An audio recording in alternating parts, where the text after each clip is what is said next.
Bueno, pues buenos días a todos. Vamos a comenzar ya.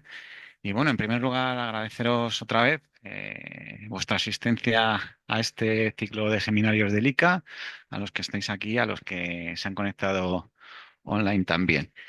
Y bueno, el ponente de hoy eh, le conocemos todos muy bien, los que estamos aquí por lo menos, que es Pablo García Palacios, que es investigador del ICA, nuestro vicedirector, y aquí además él lidera el laboratorio de Ecología de Ecosistemas y Agroecología. Bueno, Pablo es licenciado y doctor en Ciencias Ambientales por la Universidad Rey Juan Carlos. Cuando terminó el doctorado, pues se fue a la Universidad Estatal de Colorado con una Fulbright. Luego estuvo también haciendo una estancia de larga duración en el CNR francés, en un centro de ecología con una beca Marie Curie. Luego se incorporó, volvió a España, se reincorporó a la Universidad Rey Juan Carlos con un contrato Juan de la Cierva. Luego consiguió un Ramón y Cajal, que es cuando le fichamos aquí en el ICA. Y bueno, enseguida consiguió una plaza de investigador distinguido. Hace muy poquito, una de científico titular y a promocionar a investigador científico. O sea, que ha pasado por todos los pasos, toda la carrera científica. Y bueno, durante toda su carrera, perdona que estaba llamando por teléfono, no lo he cortado, durante su carrera científica, pues fundamentalmente eh, las líneas de investigación que ha seguido durante esta trayectoria, pues se han centrado en tratar de entender el papel que tienen los microorganismos, las plantas y la biodiversidad en los servicios ecosistémicos que nos presta el suelo, sobre todo a través del carbono, del carbono orgánico y sobre todo en los servicios que se refieren a la mitigación del cambio climático y también a la productividad vegetal en lo que está trabajando ahora mucho y también, bueno, pues estudia los efectos que tiene el cambio climático en los microorganismos, las plantas y la biodiversidad y en los servicios que nos presta, sobre todo en eso, en los aspectos relacionados con, con los servicios que nos prestan de productividad vegetal, de mitigación de cambio climático a través del carbono del suelo. Y bueno, en esa temática, pues Pablo tiene muchísimas publicaciones, destaca muchísimo porque han sido publicaciones que han tenido un enorme impacto, o sea, publicadas en revistas de alto impacto, pero publicaciones que tienen mucho impacto. Y bueno, él, ¿qué más decir? Está desarrollando ahora proyectos nacionales, europeos, está liderando redes globales, y es editor de revistas científicas como Functional Ecology, ha sido editor de Plant and Soil y bueno, tiene una trayectoria científica brillante, como recientemente se lo han reconocido con la promoción. Y hoy nos va a hablar pues de esos procesos de una parte de su trabajo que yo creo que es la que más le gusta a él, que es los procesos de retroalimentación del carbono terrestre y el clima. Así que cuando quiera, Pablo. Vale, pues muchas gracias, César, por la presentación y gracias también a Irma y a María por organizar los seminarios del ICA, al Comité de Divulgación. Y nada, sí, la verdad es que cuando iba a poner el título de la charla, al principio, pues obviamente te pones a reciclar cosas que tengas hechas de otras presentaciones y demás. Entonces, bueno, este es el título, pero voy a intentar hablar también de otras líneas que no tienen nada que ver con ellas. Pero bueno, yo creo que el objetivo de estas charlas que pensó el Comité de Divulgación de hacer charlas del personal científico que nos hemos incorporado al instituto. Bueno, hace no, ya no tampoco, a lo largo de los últimos 4 años, algo así, pues era dar a conocer un poco nuestro trabajo. Entonces, no solo una línea, sino que yo creo que lo suyo es que demos a conocer un poco pues el bull de las líneas que llevamos a cabo aquí en el instituto, ¿no? Para, pues igual se pueden establecer algunas colaboraciones o simplemente para darnos a conocer. Entonces, yo creo que a lo largo de los próximos meses, pues darán también presentaciones, pues eso, Marco, Inma, Lisa y no sé si me dejo alguien más. Entonces, un poco ese es el objetivo. Entonces, bueno, el título de la charla pues va a ser yo creo que la parte fundamental, estas retroalimentaciones de ciclo del carbono y clima, pero también veremos algunas otras partes. Y esto no funciona muy bien. Va a pasar con esto. Bueno, antes de empezar, pues nada, quería agradecer al grupo en el que me he integrado desde que llegué aquí, que la verdad es que me han acogido siempre estupendamente y estoy muy agradecido porque siempre que llegas a un instituto yo creo que es mucho más enriquecedor sumarte a una iniciativa que ya está en camino, ¿no? Que no intentar empezar tú solo a pelearte con conseguir fondos, instalaciones. Entonces, en este caso, pues yo me sumé al grupo de Agricultura Sostenible y Biogeoquímica y quería, pues eso, agradecer a todo el grupo de técnicos del laboratorio de campo, investigadores pre y postdoctorales y PES en este grupo en el que estamos trabajando. Entonces, las tres partes de la presentación, que son las tres líneas fundamentales en las que trabajo yo, esta primera de retroalimentación es ciclo del carbono-clima, luego algunas pinceladas, porque no tenemos muchos resultados de experimentos que tenemos en marcha de manipulación experimental del clima, del calentamiento en particular, y luego otra línea de efectos, digamos, a nivel de ecosistema de los progenitores silvestres de los cultivos. ¿Vale? Otra cosa que pensó el comité de divulgación que estaría bien hacer, pero que bueno, que ya lo ha hecho César, que era que contáramos un poco nuestra trayectoria antes de llegar a ICA para saber cada uno de dónde venimos. Bueno, la ha hecho César, así que no creo que me vaya a entretener en esto más. Pero bueno, yo he tenido suerte de estar en varias posiciones a lo largo de mi trayectoria en España, entonces si alguien también quiere aprovechar este espacio para hacer preguntas sobre la trayectoria científica, sobre, yo qué sé, distintas dudas, pues también podemos aprovechar este tiempo que tenemos ahora, si queréis. ¿Vale? Bueno, pues vamos ya al meollo de la cuestión. Pues el suelo es un compartimento muy importante en los ecosistemas porque bueno, son compartimentos complejos con mucha biodiversidad, pero en un contexto de cambio climático cobran especial relevancia porque acumulan mucho carbono. ¿Vale? Después de los océanos, que es el gran stock de carbono a nivel global, pues a nivel de ecosistemas terrestres, el suelo es el principal. No hay más carbono en el suelo que en las plantas y que en la atmósfera. Entonces, pequeñas pérdidas de este carbono hacia la atmósfera retroalimentan el cambio climático, que obviamente es de origen antrópico. O sea, el cambio climático ya sabemos que se produce por las emisiones de combustibles fósiles. No hay duda con ella, pero sí hay duda en cuál es el papel que los ecosistemas naturales juegan en ese balance entre acumulaciones y pérdidas. Este balance, que normalmente está, o sea, está balanceado, digamos, a escala anual, el cambio climático lo rompe, lo perturba, ¿vale? Entonces, cuando tienes un aumento de las temperaturas por las emisiones de combustibles fósiles, tienes también más pérdidas de carbono desde el suelo, de la atmósfera, los microorganismos se ponen a trabajar y tienes enormes emisiones de metano, de CO2.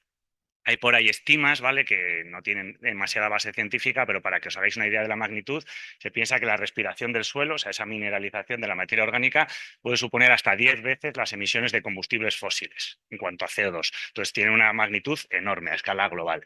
Entonces, tienes más calentamiento, más emisiones de origen natural hacia la atmósfera y, por lo tanto, más calentamiento. Entonces, un círculo vicioso, una retroalimentación que tiene consecuencias muy importantes a la hora de determinar cuáles son los objetivos de reducción de emisiones que nos planteamos en los distintos países. ¿Vale? Si no los tenemos en cuenta, nuestros objetivos de reducción de emisiones no son realistas.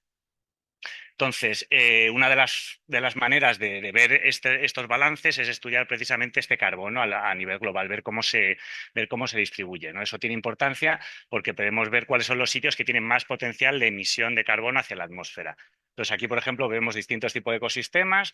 Tenemos en la parte de la izquierda las zonas tropicales, con muchísima carbono en la biomasa vegetal, hay mucha producción primaria, pero también hay mucha descomposición. Ese carbono de las plantas, las hojas, las raíces que acaban en el suelo, se descompone muy rápido porque hay mucha humedad y mucha temperatura. En el otro extremo tenemos las zonas frías, ¿vale? Por ejemplo, aquí aparecen bosques boreales, también zonas árticas, alpinas, en los que obviamente todo está mucho más retrasado porque las temperaturas lo limitan todo. Entonces tenemos muy poco crecimiento vegetal, pero sin embargo las pérdidas de carbono por parte de esa descomposición, de esa respiración del suelo, son aún mucho más bajas. Entonces esto a lo largo de muchos millones de años pues produce acumulación de carbono en estas zonas frías del planeta. Bueno, estas interacciones entre ciclo del carbono y el clima, la verdad es que hay mucha incertidumbre asociada, son procesos en los que ya la biología toma parte, entonces determinar la magnitud y la dirección ha llevado a que haya mucha incertidumbre desde el punto de vista académico. Eso hace que muchas veces estos procesos no se acaben de tener en cuenta en la modelización y por lo tanto muchas veces no se tienen en cuenta en las negociaciones sobre clima, sobre reducción de emisiones. ¿vale? Para que nos hagamos una idea de la repercusión que tienen este tipo de retroalimentaciones con el suelo. Hay otras retroalimentaciones entre la biosfera y la atmósfera, como el albedo, por ejemplo. Pero aquí, por ejemplo, en este gráfico tenéis en el eje de las X de izquierda a derecha escenarios de menos a más emisiones. Y luego tenéis unas barras que son las negras del escenario base del IPCC y tenéis en cada uno dos barritas, ¿vale? La barra de la izquierda, el C4MI, son modelos o ensamblajes de modelos que no tienen en cuenta las retroalimentaciones entre el carbono y el clima. Y en los de la derecha sí que lo tienen, ¿vale? En los escenarios de bajas emisiones a la izquierda no pasa nada. Si nos vamos hacia los escenarios ya de la derecha, ves que hay un desacoplamiento bastante grande entre la barra de la izquierda, esta roja, que no tiene en cuenta estas interacciones, estas retroalimentaciones, y la barra de la derecha que sí lo tiene en cuenta. Entonces, en escenarios de más emisiones, la capacidad que tienen estas interacciones de tener un impacto global en la concentración de CO2 atmosférico es muy grande. Entonces, es normal que si no se tienen en cuenta, nuestras estimas no sean tan realistas. Bueno, hay unas regiones que son más importantes que otras a la hora de tener en cuenta esta retroalimentación y las zonas frías son una de las más importantes por varias razones. Primero porque se acumula mucho carbono, como ya os he contado, la respiración está muy limitada, entonces esto a lo largo de milenios ha generado acumulaciones en torno al 37% de los stocks de carbono a nivel global. Pero además estas zonas se están calentando de una manera mucho más rápida que la media mundial, ¿vale? Esto está relacionado con distintos procesos que tienen que ver con la amplificación del Ártico. Estas zonas se calientan de 2 a 4 veces más rápidamente. Todas estas zonas de latitudes altas, en rojo aquí, o por ejemplo comparado con las zonas en azul donde se están calentando mucho más despacio. Estas zonas tienen otras características importantes que las definen, como son los suelos de permafrost, no todas, pero sí una buena parte de estas regiones frías tienen suelos que están congeladas la mayor parte del año. Luego en verano se descongela una parte, en invierno se vuelve a congelar. Entonces, la profundidad de esa capa que se descongela y se congela todos los años, cada vez está aumentando, cada vez se descongela una capa más profunda. Eso es un efecto del aumento de la temperatura por el cambio climático y genera cambios estructurales en el paisaje tan importantes como fenómenos como cráteres, subsidencias, que bueno, ponen en entredicho pues eso, la supervivencia de comunidades locales, las infraestructuras y por supuesto las emisiones de carbono en estas zonas. Pero el carbono, y creo que este gráfico ya lo hemos visto bastante en las jornadas del ICA, el carbono no es homogéneo en el suelo, se acumulan distintas fracciones que tienen distintas características. Hay dos fracciones, por un lado está la fracción orgánica particulada, que es menos vulnerable o sea, que es más vulnerable al cambio climático, y tienes la fracción asociada a los minerales, que es la fracción MAOC, que está en interacción con esas partículas minerales y lo cual limita mucho que los microorganismos puedan acceder a este carbono y por lo tanto es más resistente al cambio climático y a perturbaciones como el manejo agrícola. Recientemente hemos publicado este trabajo en el que habíamos detectado que había una falta de conocimiento en esta película del carbono en zonas frías, en el que sabemos que se calienta muy rápido, que hay mucho carbono, pero no se había incorporado este nuevo conocimiento sobre la contribución de las fracciones a la persistencia de este carbono a largo plazo. Hicimos un metaanálisis de la literatura, o sea, recuperamos con la ayuda de toda esta gente, sobre todo gente del grupo, pero también invitamos a otros coautores y seleccionamos una base de datos de zonas árticas, subárticas y alpinas. Y planteamos dos preguntas principales. El carbono en estas zonas frías se acumula en la fracción POC, en estos residuos vegetales sin descomponer. Y por otro lado, esta acumulación en la fracción POC hace que los stocks de carbono en estas zonas sean más vulnerables que otros biomas diferentes. Entonces, la primera parte de la pregunta vimos que sí, que la mayor parte del carbono, hay un 40% más de carbono en la fracción POC que en la fracción MAOC. Esto lo encontrábamos sobre todo para las zonas, vamos, a menos profundidad, 30 centímetros, a mayor profundidad de suelo teníamos bastante menos puntos, no encontramos efectos. Lo vimos en suelos que estaban dominados por permafrost y suelos que no, y luego en ecosistemas árticos y alpinos, pero no en los subárticos. Luego realizamos un subset para sitios que habían manipulado experimentalmente el clima con este tipo de dispositivos o con otros, en zonas frías y en otro tipo de sistemas.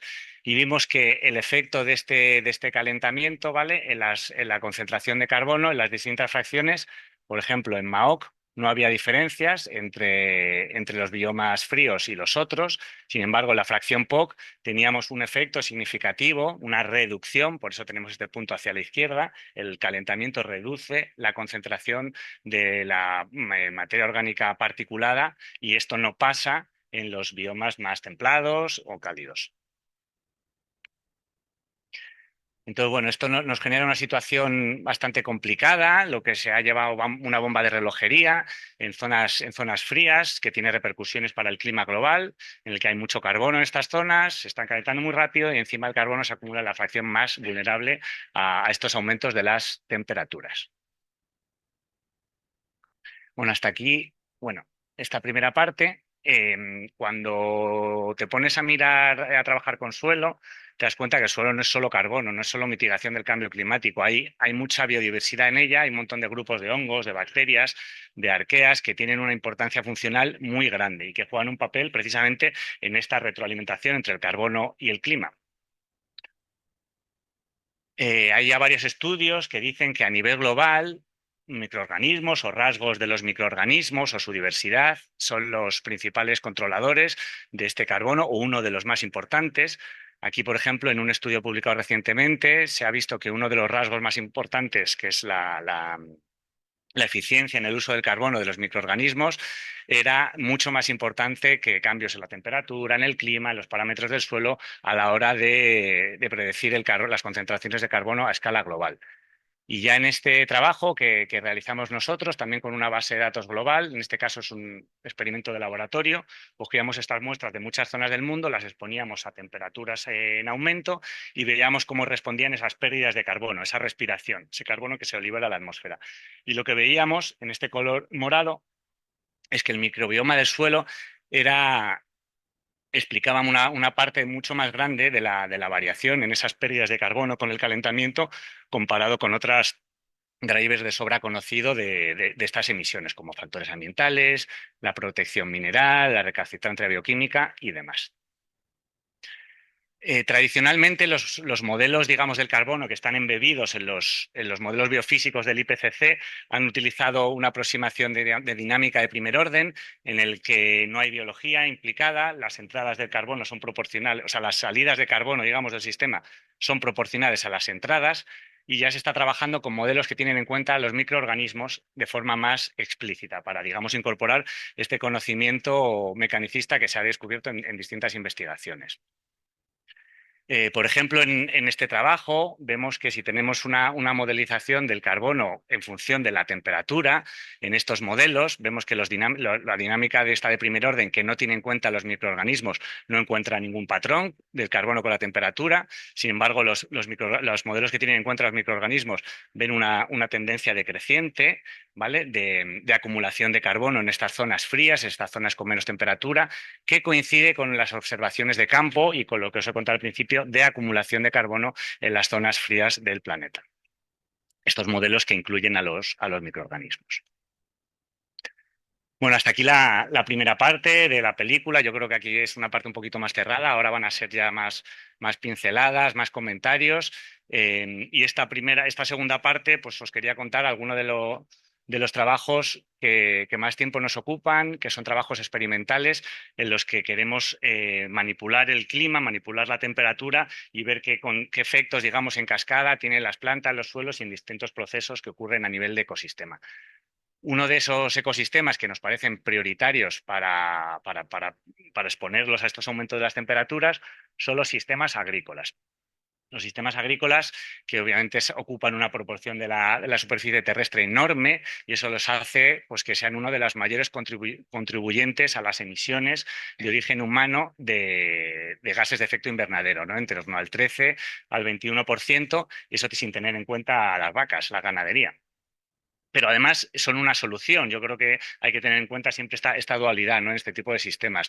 Los ocupan mucha superficie, han perdido muchísimo carbono a lo largo del tiempo. Pensar en todos esos manejos agrícolas que se han hecho cuando un ecosistema natural lo conviertes a la agricultura, tradicionalmente se pierde carbono. Esto está muy mal, ha producido muchas emisiones, pero representa una oportunidad si somos capaces de recuperar ese carbono en estos sistemas, obviamente sin penalizar la producción. En este ensayo, que lo estamos haciendo en la finca de la Poveda, la finca del Instituto, en Arganda del Rey, que es un sitio fantástico para trabajar, pues en 2021 montamos un experimento manipulativo con cámaras abiertas. Son cámaras que hacen efecto invernadero, no están cerradas por arriba porque si no la temperatura te irías a 10 o 12 grados. Queremos simular en torno a 2 o 3 grados de temperatura media, que es un poco lo que predicen los modelos para nuestras latitudes. Aquí nos planteábamos cómo distintas estrategias de agricultura sostenible son capaces de minimizar, nuestra hipótesis es que puedan minimizar los efectos negativos del cambio climático en distintas variables de estudio de interés. Estamos estudiando un montón de cosas, ¿vale? Desde variables más agronómicas, como el rendimiento tanto de cebada como de camelina, que es la rotación que tenemos, su biomasa de raíces y de parte aérea, la estabilidad, porque es un parámetro que nos interesa muchísimo, cómo cambia esa producción a lo largo del tiempo, aunque obviamente hasta que no llegas a tener una base de datos, una serie de 5 años o así, pues no puedes empezar a mirar aspectos de estos. Y también estudiamos la composición química del grano. Además, distintos servicios de interés para el agroecosistema, como la conservación de la biodiversidad, salud del suelo, control de patógenos, erosión o regulación climática. Y además es una plataforma en la que estamos súper abiertos a colaborar. Tenemos un montón de colaboradores en España y fuera que nos están midiendo distintas variables que no somos capaces de medir nosotros en laboratorio. Pues si a alguien le interesa colaborar de alguna manera, pues estamos muy abiertos a seguir haciéndolo. La idea es mantener esto al menos durante 10 años, llevamos 4, así que bueno, dependerá de la financiación, obviamente. Otro sistema en el que estamos trabajando también para estudiar efectos experimentales del aumento de la temperatura son los sistemas urbanos, pues porque creemos que es un sistema que tiene una importancia cada vez mayor, cada vez vivimos más en las ciudades, es ya no desde un punto de vista estético, que obviamente ese es el único contacto con naturaleza de un montón de personas, sino que hay una serie de servicios ecosistémicos importantes que las zonas urbanas nos pueden proveer. Y uno de ellos es ayudarnos a paliar la huella de carbono que tienen las ciudades. Este resultado, que a mí me parece súper interesante, con una base de datos que montó Manu Delgado Vaquerizo hace unos años, estudiando en zonas pareadas, urbanas y naturales a lo largo de distintas partes del mundo. Aquí lo que vimos es que no hay más carbono en las zonas naturales como en un plot urbano cercano, como nos podríamos pensar.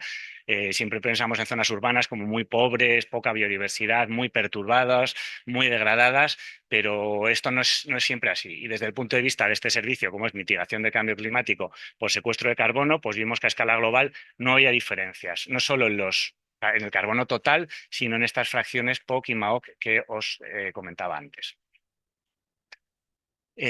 Para seguir indagando en estos temas, hemos montado la red Urban Change, ¿vale? Que aquí en el ICA sobre todo han estado trabajando en esto pues María Leo, Beatriz y Carmen. Es una red de 54 ciudades en toda la península. En el que hemos ya trabajado en distintos ecosistemas urbanos, ya era ir un poquito más allá de la comparación natural versus urbanos, sino ver distintos ecosistemas urbanos de interés, ¿no? Desde rotondas, campos de golf, huertos urbanos y parques forestales. Y todo eso comparado con un ecosistema natural de referencia. Hemos visto el mismo resultado que se obtenía a nivel global, en este caso para la península, en el que no hay diferencias en los stocks de carbono acumulados en las fracciones POC y MAOC con los distintos usos del suelo. Desde un punto de vista manipulativo, tenemos también otra red en ecosistemas urbanos, la red Urban Fan, que se realiza en campus universitarios. Nosotros tenemos aquí gestionamos un sitio en el campus de la Autónoma, aquí en Madrid. Y desde 2021 estamos también utilizando estas cámaras, estas Open Top Chambers. En este caso son más pequeñas porque, bueno, las comunidades vegetales obviamente son céspedes, no hace falta que tengan esa altura como las agrícolas. Y lo que estamos haciendo es mezclar o hacer interaccionar este factor de cambio climático, de temperatura, con dos tipos de manejo del suelo, ¿vale? Más intensivo o más extensivo, que aquí lo hacemos a través del número de cortas que se hacen del césped. Eh, uno se corta una vez al año y en otro se corta 7 veces al año. Esto produce un montón de cambios en la composición de las especies, en la riqueza y luego cambios en cascada, pues en su producción de raíces, concentración de carbono y demás. Entonces tenemos 11 sitios que estamos haciendo con la misma metodología, con las mismas variables, mismos muestreos y estudiamos cosas relacionadas con la producción de biomasa, el microbioma de la planta y del suelo, ciclos de nutrientes, secuestro de carbono, obviamente, y también distintos aspectos relacionados con contaminación, desde genes de resistencia a antibióticos, microplásticos, metales, porque obviamente estas zonas pues, están embebidas en la matriz urbana y es un proceso interesante para estudiar. Y voy a pasar ya a la última parte de la presentación, que no tiene nada que ver con el resto, así que, bueno, un pequeño salto. En este caso, bueno, es una línea que, vamos, empezó a trabajar Rubén Milla y otra gente, pero yo a raíz de hacer un postdoc con él en la Rey Juan Carlos, algunas de estas diapositivas igual os suenan de cuando vino a darnos una conferencia la plenaria invitada de las jornadas del IC hace 2 años, 3 años. Y bueno, él llevaba ya tiempo trabajando en cuáles eran un poco los efectos eso, no dirigidos de la domesticación de plantas. Empezamos a darle un poco de vueltas y empezar a estudiar los efectos de esa domesticación en el suelo, ¿no?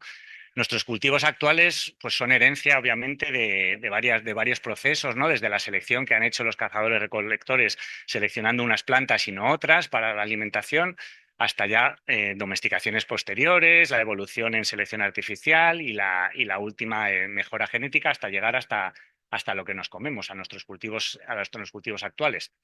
Obviamente se han seleccionado pues, distintos fenotipos sobre rasgos que nos interesaban, tener más producción, tener frutos y hojas más palatables, o tener más resistencia a sequía o patógenos, pero bueno, sabemos que la fisiología de la planta tiene un montón de trade-offs. Si cambias un rasgo, estás cambiando otros en cascada, no puedes aislar una cosa sin cambiar la otra. Entonces, todos estos cambios han llevado asociados modificaciones en nuestros cultivos actuales que no estaban previstas o que no eran el objetivo de esa domesticación, pero que tienen efectos para procesos de interés en agricultura. Uno de esos efectos que nos interesaban eran si han cambiado la capacidad de las plantas de interaccionar con microorganismos beneficiosos o patógenos. Pensar en que las zonas de cultivos, comparadas con un ecosistema natural, son zonas con aporte constante de recursos, con disminución total de las perturbaciones, tienen todos los fertilizantes que necesitan, se eliminan las plagas con pesticidas. Eso probablemente haya hecho que algunos de nuestros cultivos hayan perdido parte de esa capacidad porque, por ejemplo, los fertilizantes los obtienen de forma gratuita, de interaccionar, por ejemplo, con micorrizas, con las cuales tienen que intercambiar cierto carbono para poder obtener a cambio pues, fósforo, nitrógeno, y también hayan perdido cierta capacidad de repeler a patógenos, ¿no? Estas son hipótesis, se han empezado a estudiar en algunos cultivos. Y hay ya varias líneas de trabajo abiertas sobre la importancia que puede tener en agricultura sostenible, porque obviamente es una estrategia en la que no se utilizan pues, herramientas de la revolución verde. Cómo podemos intentar volver, no a recuperar ese progenitor silvestre, que obviamente no hay quien se lo coma, sino alguno de esos rasgos, algunas de esas características que nos sean de interés en agricultura, con un objetivo centrado en el microbioma, ¿no? Nosotros hace unos años, a través de una ayuda del BBVA, montamos junto con Rubén y con Manu esta red en el que queríamos hacer un screening, una prospección de el microbioma asociado a los progenitores silvestres de los cultivos en las zonas originarias, en los centros de domesticación de los que vienen, ¿no? Por ejemplo, el arroz en China, el girasol en Estados Unidos y el trigo en Israel. Entonces seleccionamos 11 progenitores de los principales cultivos para la alimentación mundial, contactamos con colaboradores locales, miles de horas perdidas en pedir permisos de Nagoya, de importación y este tipo de cosas que son muy complicadas y que de hecho nos hacen plantearnos este tipo de muestreos en el futuro porque se están poniendo cada vez más complicados.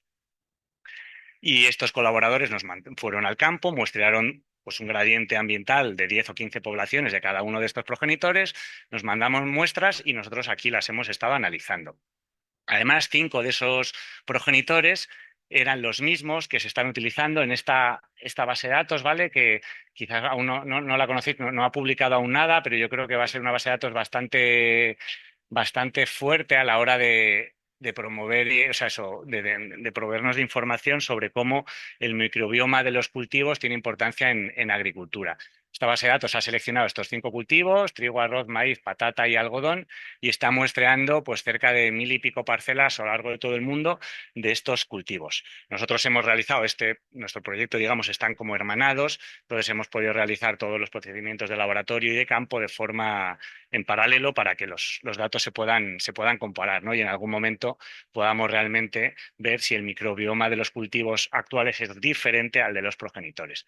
Aún no estamos ahí con esta primera parte de MicroWild, que como os he dicho era más de screening. Lo que sí que podemos hacer es un análisis pues más de observación de patrones, ¿no? Aquí, por ejemplo, tenemos un trabajo que está pilotando María José Fernández, que ahora está en la Autónoma, que estuvo de postdoc con nosotros, y en la Rey Juan Carlos, de biogeografía, ¿no? Por un lado, hemos visto que la selección de sitios de estos 11 progenitores, pues bueno, está en la mayor parte de los biomas estos de Whitaker. Obviamente las zonas más frías, pues no, porque ahí no hay zonas, centros de domesticación. Después se han identificado como 4 ecorregiones importantes en cuanto a características de suelo y de clima. Y después hemos estudiado el microbioma del suelo asociado a estas poblaciones para bacterias, hongos, protistas e invertebrados. Lo que hemos encontrado, no nos hemos llevado ninguna sorpresa, ¿vale? Son resultados muy parecidos a los que se obtienen en suelos de otro tipo de ecosistemas naturales, en el que un pequeño grupo de filotipos en rojo son capaces de tener la mayor parte de la abundancia. Esto es lo que se conoce como el microbioma core de una comunidad, ¿no? Unos pequeños filotipos o especies representan la mayor parte de la abundancia de microorganismos para cada uno de estos taxa. Luego, aparte, hemos hecho análisis de redes para distinguir distintos módulos, y los estamos relacionando pues, con las preferencias ambientales en relación a estas ecorregiones. Otro trabajo, que este sí que lo hemos publicado ya, en este caso de Miguel de Celis, que se va a incorporar también, ya fue postdoc, luego hasta la Rey Juan Carlos, y ahora vuelve con nosotros con una Juan de la Cierva. Bueno, aquí estábamos comparando los microorganismos de la rizosfera y del suelo. Cuando tú coges una planta, ¿vale? Tienes su zona de influencia, es muy grande, tienes ese suelo que está indirectamente influido por ella, pero luego tienes un suelo, un compartimento del suelo que está directamente en contacto con la planta, es la rizosfera. Sería esa capita, esos pocos milímetros que están directamente en contacto con la raíz, que son muy ricos en distintos componentes químicos que utiliza la planta para filtrar los microorganismos que le interesa, con los que quiere interaccionar. Ahí se están produciendo las interacciones directas con esa planta. Entonces nosotros comprábamos ese suelo y esa rizosfera para ver qué filtrado hace la planta de los microorganismos disponibles en ese área, según el clima que tienes o el suelo que tienes, cuáles son los que la planta selecciona. Bueno, lo que vimos es que en estas zonas, estos puntos en rojo, que son la fracción abundante de los microorganismos para los distintos grupos, no hay selección, ¿vale? Están todos por encima de cero. Sin embargo, no, al revés, lo estoy diciendo al revés. En esta fracción abundante, precisamente, es en la que sí que teníamos una selección, están por encima de cero, y en la fracción esta rara, que son estos datos en azul, están por debajo de cero. Comparado con el modelo nulo, no había una selección significativa de la ritosfera, es decir, eran las comunidades muy parecidos. Luego vimos, a través de una serie de modelos de ecuaciones estructurales, que esta componente abundante, ¿vale? Era la que tenía realmente un efecto funcional y la que estaba relacionado con procesos del suelo como el ciclado de nutrientes, las enzimas o el carbono, mientras que esta fracción rara no tenía unos efectos directos. Así que bueno, esto es un poco, yo creo que ya no tengo nada más. Esto es lo que os tenía pensado para contar hoy. Siento haber dado tantos saltos, pero bueno, creo que era una manera de tener una especie de overview de las distintas líneas que llevamos a cabo. Muchas gracias.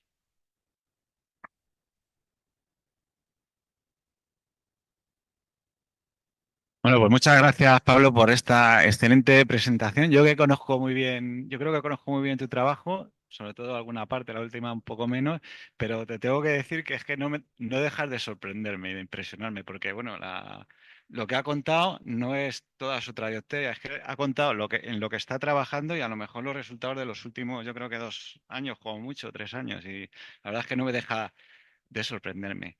¿Tenéis alguna pregunta? ¿Alguien quiere preguntar?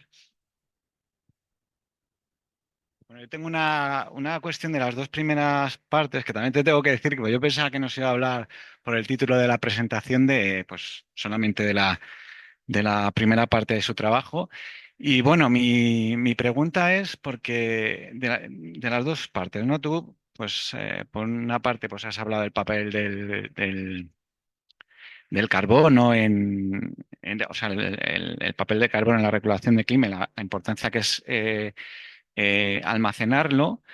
Y por otra parte, pues la importancia del carbono, pues en los aspectos de la agricultura, en la producción. Y me pregunta, tú sabes que por una parte conviene para potenciar un servicio que es la regulación y la mitigación del clima, almacenarlo, pero ya sabes que pues se dice que los mayores beneficios del carbono en la agricultura se producen pues por la dinámica del carbono y cuando se mineraliza y todo eso. Entonces, en agricultura, cuál es tu opinión de cómo se puede reconciliar esas dos visiones? ¿Qué conviene almacenarlo? Eh, pues, ¿cómo se puede manejar eso? ¿Cómo se reconcilian esos dos servicios? O sea, yo creo que depende del objetivo que tenga el agricultor. O sea, yo creo que obviamente el objetivo de producción siempre va a estar ahí, pero yo creo que es posible que a medio plazo, o sea, haya un montón de fincas que el objetivo igual principal no acabe siendo el de producción. No lo sé, ¿eh? Obviamente dependerá de la casuística, de las necesidades en cada país, pero yo creo que cada vez va a haber más inversiones en financiar el secuestro de carbono en suelos y que es una parte que yo creo que no va a ser despreciable y que muchos agricultores igual quieran, bueno, enfocar un poco su objetivo fundamental hacia obtener secuestro de carbono y que ese trade-off, porque siempre vas a tener alguna ganancia, alguna pérdida, igual esté más balanceado hacia el secuestro de carbono que hacia la producción. Yo creo que se pueden balancear ambos, pero que obviamente tienes límites, ¿no? Justo ahora con la tesis de Ana Campos acabamos de ver que a escala europea en el 1,4%, no quiere decir que sea una cosa, que sea un mantra que aplicar en cada finca, pero a escala europea, o sea, teniendo en cuenta un montón de sitios desde el sur de España hasta el norte de Suecia, hemos visto que en el 1,4, que coincide con otros estudios que se han hecho de metaanálisis o en una base de datos muy grande en China, que hablan también de en torno al 2% de carbono, a partir de ahí puedes perder los efectos positivos en producción. O sea, tú puedes seguir secuestrando, seguirás mejorando tu servicio, digamos, de mitigación del cambio climático, pero ya no tendrás un efecto en producción. Que, oye, igual no pasa nada, igual ya has llegado donde tú quieres llegar, siempre que no tengas una penalización, que yo creo que ahí es la clave. Los trabajos tampoco ven claramente que haya una penalización, sino sobre todo que deja de haber efectos positivos a partir de ciertos porcentajes. Entonces, bueno, igual. Muchas gracias, Pablo. ¿Alguna pregunta? Generativa, ¿no? Que se plantea, que va ligada un poco también a la producción ecológica, digamos, ¿no? Yo lo que veo es que sí hay una tendencia, que hay mucha gente que quiere hacer una agricultura regenerativa, intentar producción, es decir, que menos arado, menos dar vuelta a la tierra. Y yo creo que hay gente que está trabajando en eso, pero vamos, no sé cómo lo ves tú, cómo ves esto en España. Ujú. Bueno, yo creo que muchas veces nos confundimos con los términos, ¿no? Porque muchas veces mezclamos. El otro día creo que salió incluso en una de las presentaciones aquí de las promociones de investigación de investigador científico, ¿no? ¿Cuáles son las diferencias entre agroecología, agricultura ecológica, agricultura regenerativa? A veces no somos capaces porque es complicado, ¿no? Si hablamos de agricultura regenerativa, que yo creo que no deja de ser un label, o sea, es una etiqueta que se ha puesto para una serie de prácticas que muchas de ellas ya se llevaban aplicando, pero que tú a un agricultor no le puedes decir, oye, yo hago agricultura regenerativa, no, no, tú haces, pues eso, metes coberturas de cultivos, haces rotaciones, está muy centrada en prácticas que no dejen el suelo desnudo y que siempre tengas aporte de plantas creciendo y exudados allí en el suelo. pero no son prácticas concretas. A mí me parece súper interesante porque está consiguiendo aglutinar un montón de inversiones y de gente, pues eso, muy potente, fondos de inversión a empresas muy gordas. Lo dice hasta el presidente del gobierno. En Estados Unidos es una locura ya lo de la agricultura regenerativa y yo creo que está consiguiendo cosas muy interesantes que no habían conseguido, pues, por ejemplo, la agricultura ecológica, que es simplemente dejar de usar fertilizantes y pesticidas químicos. Y aunque eso ya ha llegado a al consumidor claramente, porque hay a veces tienes esos efectos, ¿no? Bueno, si ya tienes una etiqueta, ¿por qué utilizar otra que confunda? Yo creo que la agricultura regenerativa no creo que vaya a llegar al consumidor como producto de agricultura regenerativa. Yo eso lo veo un poco complicado porque es un mix de cosas, es un poco abstracto, pero yo sí creo que es algo sobre la cual se pueden atraer fondos y se pueden atraer inversiones hacia una agricultura así más sostenible. A mí es un poco mi opinión. Voy a hacer una pregunta que han hecho por aquí en el chat, ¿vale? Os la leo, la ha hecho Rubén Milla. En los ensayos de cambio climático en campos agrícolas, además de incluir los efectos de las manipulaciones climáticas y el manejo, ¿os planteáis usar distintas variedades, más antiguas, más modernas, para investigar la modulación de los rasgos de las plantas sobre los efectos del cambio climático y de manejo? Pues desde luego en los ensayos, vamos, en el único ensayo que tenemos agrícola ahora mismo en marcha, ¿no? Porque, bueno, ya lo hemos empezado con camelina y con cebada, no o sea, las variaciones, digamos, de las plantas con el clima, que son muy importantes, porque obviamente las plantas pues van cambiando, ¿no? Su forma y eso tiene efectos en la producción y en los procesos del suelo.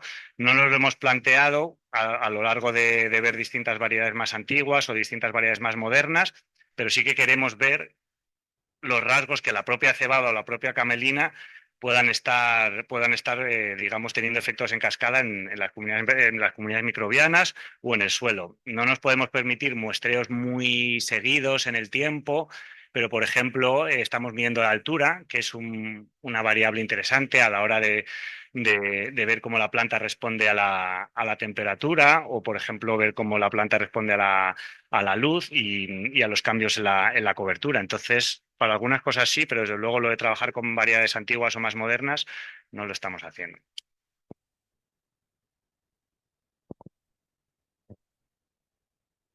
Bueno, antes de nada, enhorabuena porque ha estado súper bien, la verdad. Eres multifacético o polifacético, así que enhorabuena porque ha estado, la verdad es que me ha gustado mucho. Y yo es que has comentado que los modelos cambiaban mucho si incluíamos la retroalimentación del carbono con el clima, pero bueno, es como que has hablado mucho de la temperatura, pero no sé si se tiene en cuenta también que hay más precipitaciones, el cambio de humedad, si se tiene en cuenta otros parámetros que el cambio climático también lleva asociados, o únicamente, perdón, os centráis en la temperatura. Sí, en estos trabajos que he mostrado yo solo nos estábamos mostrando la temperatura y tiene una explicación, ¿no? La temperatura es uno de los, digamos, de los cambios ambientales sobre los que tenemos más claro lo que está pasando, ¿no? Con el cambio climático, con la precipitación hay muchísima más incertidumbre asociada. Entonces, en nuestros trabajos en principio no lo estamos teniendo en cuenta. Obviamente nos estamos perdiendo una parte importante de la película. Somos conscientes, es una abstracción de la realidad. En los modelos del IPC, por supuesto que se tiene en cuenta.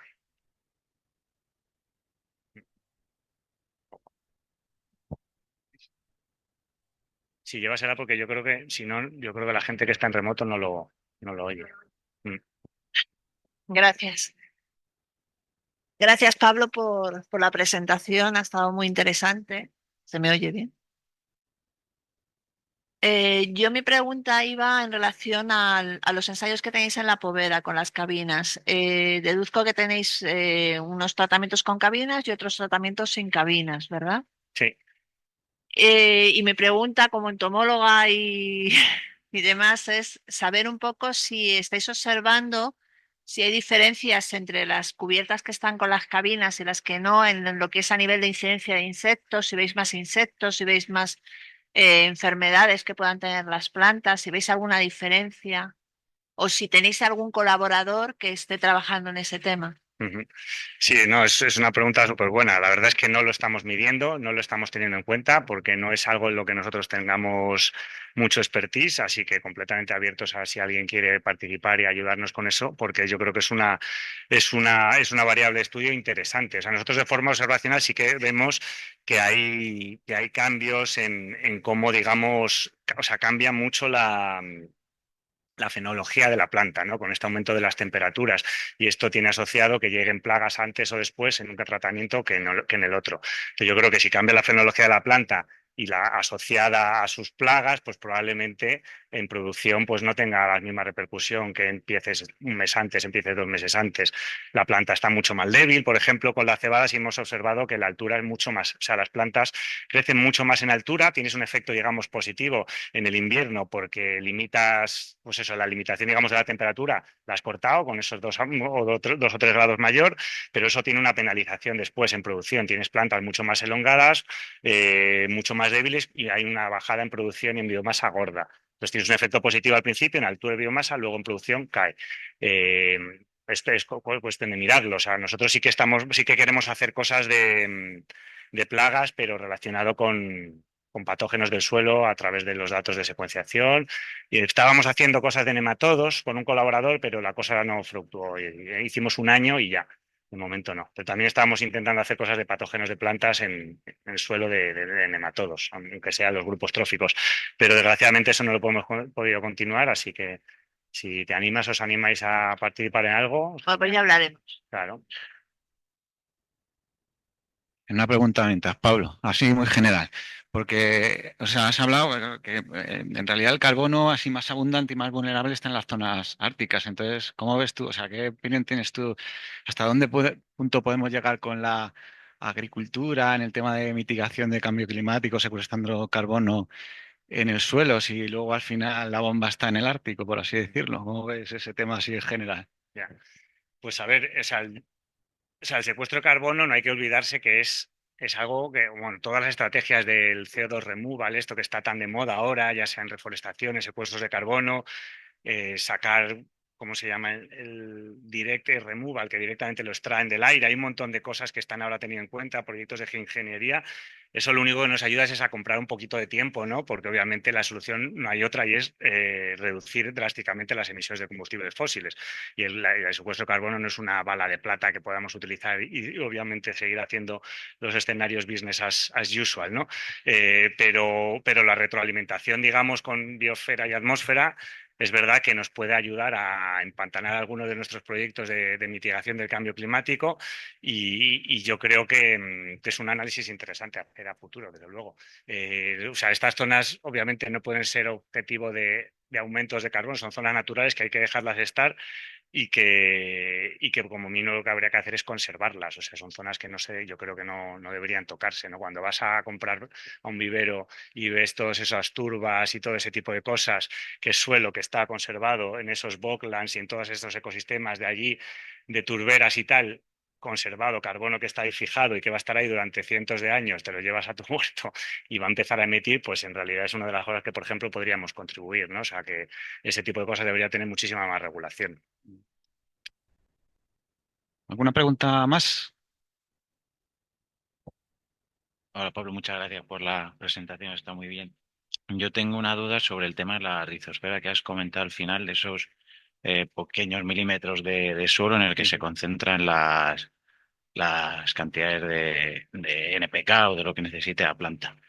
Y mi duda es, cada planta imagino que tendrá una concentración diferente de cómo medís cuáles son las que absorbe la planta y si se quedan los que no utilizas, si se quedan en esa concentración ahí o si se puede aprovechar por otra planta. Dices los microorganismos que Sí, se quedan ahí. sí, y los nutrientes al Ujú. final también que necesita cada planta. Claro. O sea, en el trabajo que hemos mostrado es un trabajo observacional, entonces no podemos hacer nada mecanicista como lo que tú estás planteando de ver esos nutrientes si quedan ahí, si van. Para eso probablemente necesites experimentos de laboratorio con isótopos.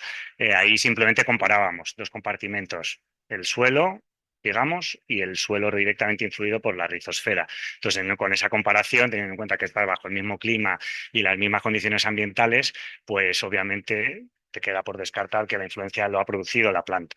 Entonces, esa es la forma de, digamos, de estudiar el filtrado, comparando esas dos comunidades. Y es verdad que cada planta lo hace de una forma diferente, pero eso, ¿sabes? Digamos que la identidad de esa planta afecta cómo sea ese filtrado, pero no es el efecto fundamental. O sea, cuando tú te pones a estudiar suelos de rizosfera por todo el mundo, lo que va a determinar esa variación no es que tengas eucalipto o un pino, sino que tengas una zona con cierta temperatura, un suelo tal. O sea, la identidad de la planta a estas escalas te puede explicar en torno al 10% o algo así de cómo cambian los microorganismos de la atmósfera, así, a nivel así, a escala espacial así amplia.